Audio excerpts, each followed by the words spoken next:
So good morning. Relationships, that's what we're talking about this morning. Ease in relationships. So let's try on an affirmation just to see where we are in our relationships. My relationships are so easy. Let's say that together. My relationships are so easy.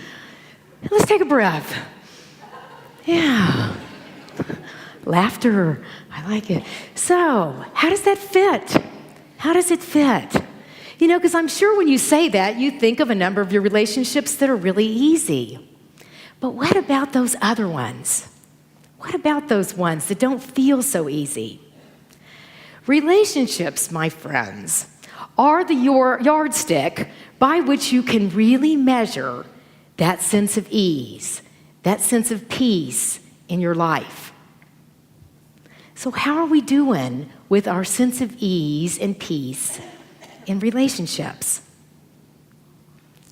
It is that place where we get to grow and we get to see more of who we are. Now, I've asked you this question before, and so you probably know the answer. Who is the common denominator in all your relationships? Me, it's you, it's us. We are the common denominator in our relationships. So perhaps when we look at relationships, we are the place that we want to look. We are the place where the growth is happening. When we say people push our buttons, well, where are those buttons? They're inside of us.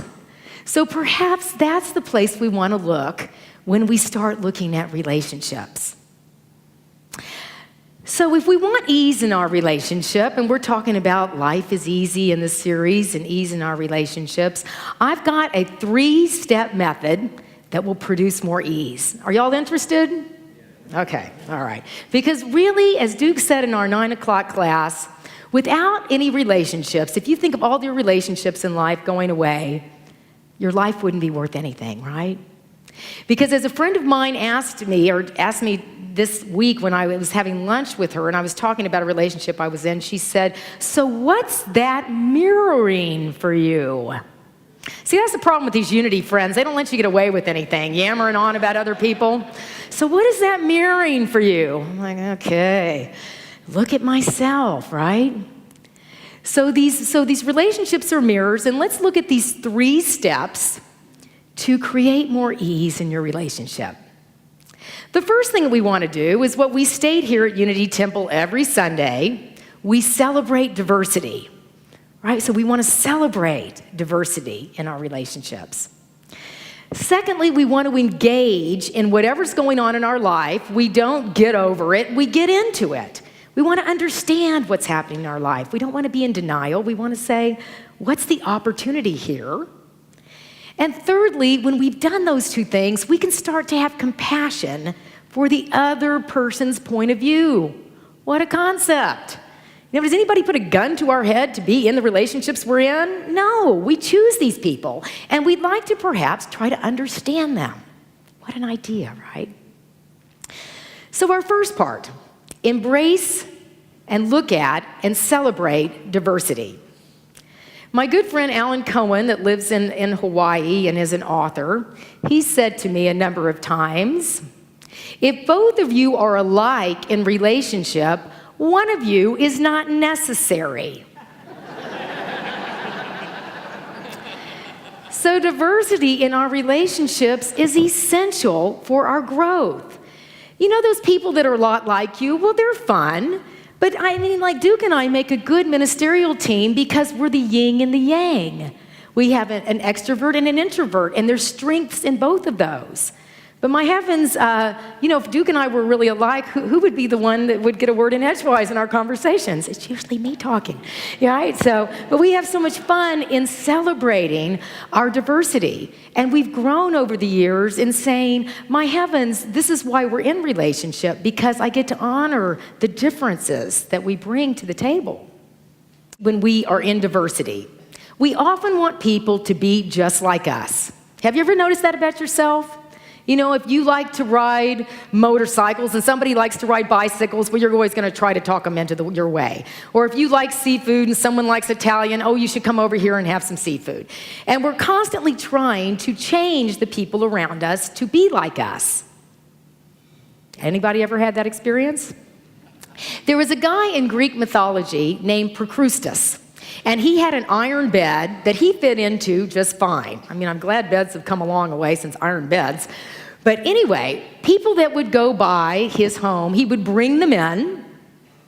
And if they didn't fit in his bed, if they were too short, he'd stretch them to fit in the bed. And if they were too long, he'd just lop off their legs so they could fit in the bed. Now, this is a pretty gruesome story, but how is it that we do this in our own lives? How is it that we want people to change so we feel more comfortable? But the idea is that the growth really cannot happen unless we celebrate the diversity, the difference. You know, we all make this tapestry of life, and every person has to have their color and their shimmer and their shine for this beautiful tapestry to be what it is. And if we really want peace on earth, and it begins with us, then we have to celebrate these differences that we have and say, what is this here to teach me? How do I grow in this?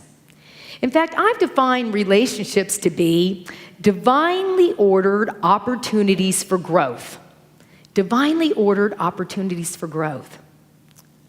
I have a friend that was a little messy. And she decided to be in relationship with a boat captain who was very tidy.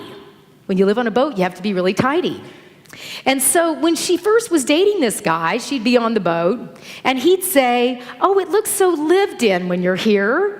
It looks so lived in. As we do when we're first in relationship with people. Oh, you're just so adorable. And then as we get to see the diversity and that we're different, pretty soon after they were married and they spent a little time together, he said, this boat always looks like a wreck. You're so messy. There's stuff everywhere. This is just a disaster. How do we get along on this boat when there's stuff everywhere? So they decided to work out this relationship because you either have to, one person's going to have to leave the boat or you got to work it out. And so when they came together to talk about this, they recognized that she wanted to learn a little bit more about order. She wanted to learn more about perhaps a system to take care of her things. And he wanted to loosen up a little bit because living on his boat all this time by himself wasn't much fun. And it was real shipshape when nobody was around, but when you invite people into your life, it can get a little messy, or let's say a little more lived in. So they finally decided to get a storage unit that they had on land where she kept her stuff, and they had a tidier boat, and then, of course, the things she had on the boat, she put in the very small closet that they had on the boat. That was my story. But it was quite an adventure to learn how to be with this person and to really celebrate diversity. We went on to create a very sweet relationship, and at some point we did depart from one another, but we did work out the experience of living on that boat. So celebrating diversity. The next part of our experience is to engage in what's in front of you. Engage in what's in front of you. To not avoid that which is going on in your life. To not say, well, this person is just too unbearable, and then we go on and we go on and we go on. If we are the common denominator in our relationships, you'll find that if you say, this person is too much and I can't deal with them, and you leave before you understand the growth opportunity for you, have you noticed that you'll find somebody else that has the same deal going on? And you go, oh yeah, I'm the common denominator. Oh yeah, I've got this thing that I'm supposed to heal. So I'm going to tell you all a story. As you know, relationships are in all forms. You don't have to just, have a spouse or have an intimate partner. The relationships are all kinds of relationships. They're friends, they're coworkers, they're family, and certainly they're spouses and partners.